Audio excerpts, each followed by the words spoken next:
Qu'est-ce qu'il y a de mieux qu'un sandwich avec du pain moelleux et une salade d'œufs à la mayonnaise à l'intérieur?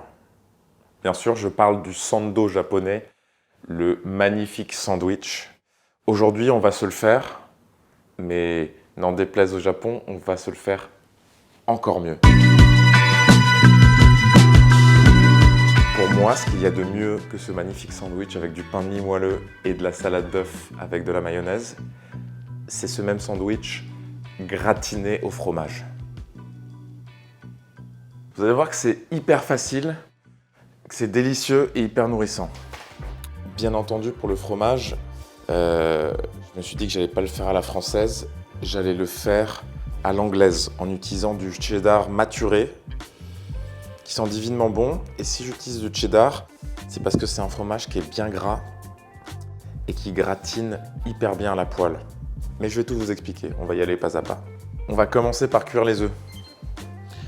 Parce que c'est ce qui va prendre le plus de temps dans la recette. Dans le sando, traditionnellement, on met de la mayonnaise japonaise. La Kewpie, mais j'en ai pas, parce que c'est dur à trouver. Et donc on va tout simplement se faire notre propre mayonnaise. On va la faire bien ferme pour éviter que le sandwich ne coule. Et on va se la faire en trichant un peu avec un mixeur plongeant. Vous allez voir, ça prend 2 secondes et le résultat est parfait. L'eau est en train de frémir et c'est exactement ce qu'il faut pour les œufs. Parce que quand elle bout, ça les choque un peu trop et ça risque de les casser. Donc une eau frémissante est plus appropriée pour cuire les œufs. Là, j'en mets 5 à cuire. Il y en a 4 qui vont rester 10 minutes. Et un seul, celui-ci là, parce que je l'aime bien, qui ne restera que 6 minutes parce qu'on va le faire moller. Et le dernier mollet, il va être utilisé pour rendre notre sandwich ultra sexy, tout simplement. Donc pour faire la mayo, on va utiliser un mixeur plongeant. Vous allez voir, ça va vous changer la vie et ça va certainement vous permettre de ne plus acheter de mayo industriel. L'œuf, je vais le mettre entier. Souvent, on ne met qu'un jaune d'œuf. Mais là, je ne sais pas ce que je vais faire du blanc. Donc, je préfère l'utiliser plutôt que de le gâcher. Ça fera juste un peu plus de mayo. Elle sera un poil plus légère. Et on ne s'en portera que mieux. Donc là, j'ai mis un œuf, une pincée de sel, une cuillère à café de moutarde. Attrapez-les tous! Et maintenant qu'on a fait ça, on va mettre l'huile. On va recouvrir tout ça. Parfait. Donc là, vous pouvez voir que l'huile n'a pas la même densité que l'œuf et la moutarde. Donc en fait, quand on la met, elle va rester en haut. Et c'est ça qui est important. Parce que quand on va mettre notre mixeur plongeant à l'intérieur, il va commencer par mixer le bas. Donc l'œuf, la moutarde, le sel. Et c'est comme ça qu'on va créer l'émulsion. Et on va remonter ensuite petit à petit. Et on aura une mayonnaise en 30 secondes. Et ça, c'est magnifique. Alors.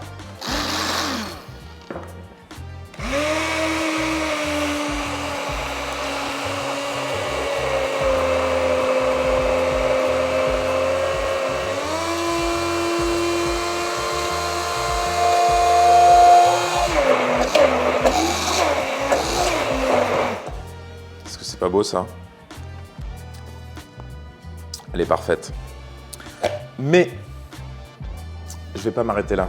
Pourquoi faire simple quand on peut un peu compliquer les choses?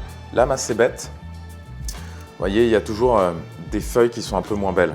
Donc ces feuilles qui sont un peu moins belles, on n'a pas envie de les mettre dans la salade crue, etc. C'est pas hyper sexy.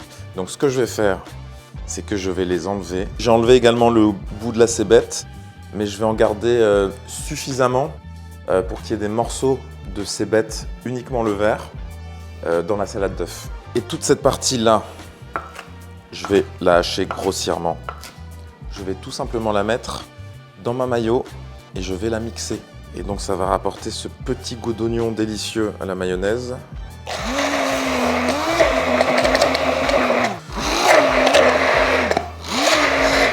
Et le mieux dans tout ça, c'est que du coup, quand elle ressort, elle est verte et encore meilleure.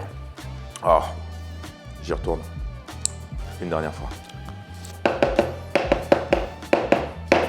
Voilà, on va essayer d'en perdre le moins possible parce qu'on est quand même sur quelque chose d'extrêmement délicieux. Et je ne me pardonnerai pas de gâcher. Oh maman. Alors, là, je vais retirer le mollet et on va laisser les autres dans l'eau. Ce que je vais faire, c'est que je vais le mettre directement dans l'eau froide pour arrêter la cuisson et je reviens tout de suite. Maintenant que tous les œufs sont cuits, je vais commencer par écaler le mollet et je vais le mettre de côté pour être sûr de ne pas le mettre dans la salade d'œufs par inadvertance. Ça, c'est toujours mon moment préféré. Quand en restaurant, tu dois faire des œufs maillots ou une préparation à base de dur et que tu as 100 œufs à écaler, c'est l'enfer. Ça, c'est mon mollet. Franchement, il est pas ouf, mais ça fera le job. Et là, on sent bien, là, quand j'appuie dessus, le jaune, il est encore légèrement coulant à cœur, là. Parfait. Donc, je vais le mettre de côté. Les 4 œufs qui sont là, je vais y aller un peu plus comme un bourrin parce que de toute façon, je vais les écraser à la fourchette. Magnifique, le jaune est cuit, mais il n'est pas encore passé vert. Ce sont des œufs durs parfaits. C'est important de se féliciter quand on réussit des choses. Même si ce n'est qu'un œuf dur. Les œufs là, c'est un peu grossier, mais c'est pas grave parce que on va pas s'arrêter là. On va rajouter un peu de mayo à la cébette. Je vais commencer par une bonne cuillère et on en rajoutera au fur et à mesure. J'ai pas envie d'avoir une consistance trop liquide, j'ai envie que ça se tienne. Ok, là c'est pas mal. On va goûter l'assaisonnement.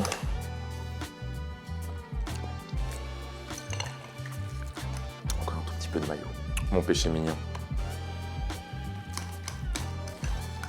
Ok. On va rajouter de la cébette crue en morceaux dedans. On met que le vert de la cébette, hein, parce que le vert il apporte quand même beaucoup de fraîcheur. Le blanc a un poil trop le goût de l'oignon. On va goûter une dernière fois pour être certain que tout va bien. Et ça, c'est magnifique.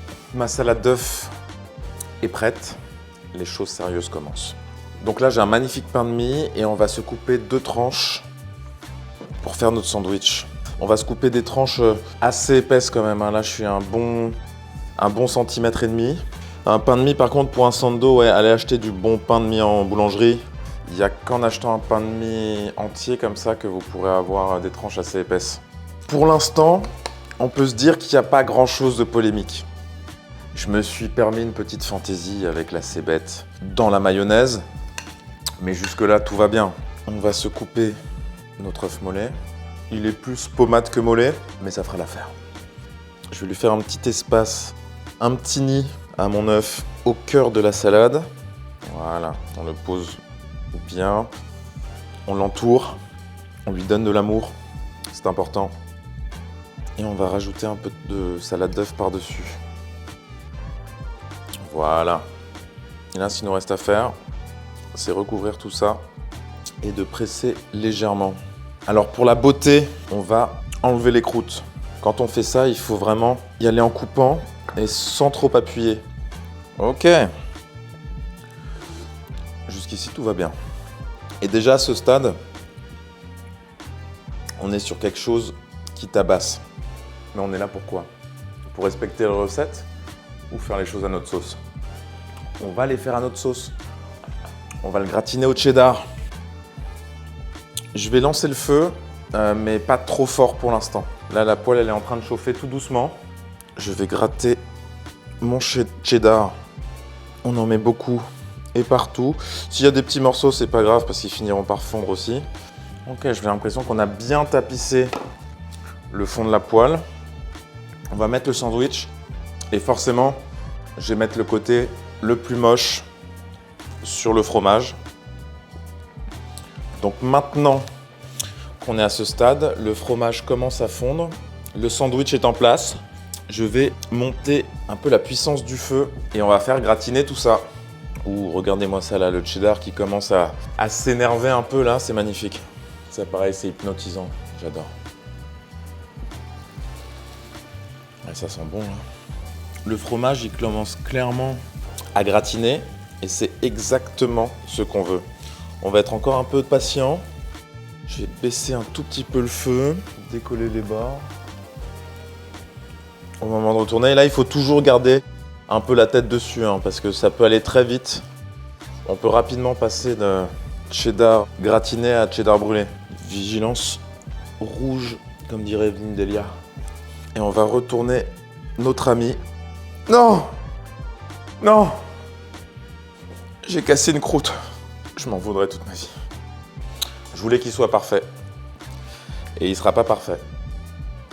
Il sera simplement incroyable. Et là, c'est quand même pas mal, hein? Regardez-moi cette beauté, là.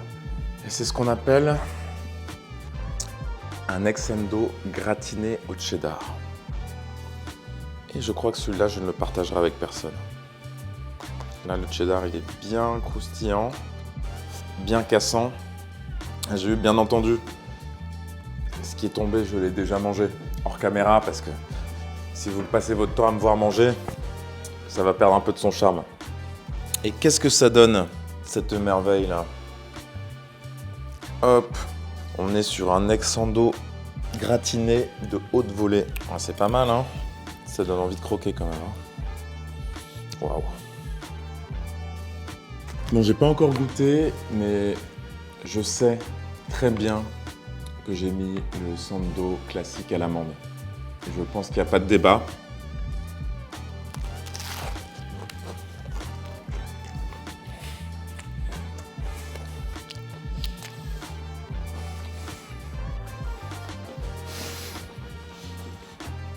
Mais c'est beaucoup trop bon! Et gars, si vous regardez ce moment et que vous n'êtes pas encore abonné, je comprends plus rien là. Je comprends plus rien. Abonnez-vous, likez-moi ça et faites-le à la maison parce que c'est facile et ça tue. C'est beaucoup trop bon. Et on se revoit bientôt pour une nouvelle recette polémique. Moi, il faut que je mange là. À plus.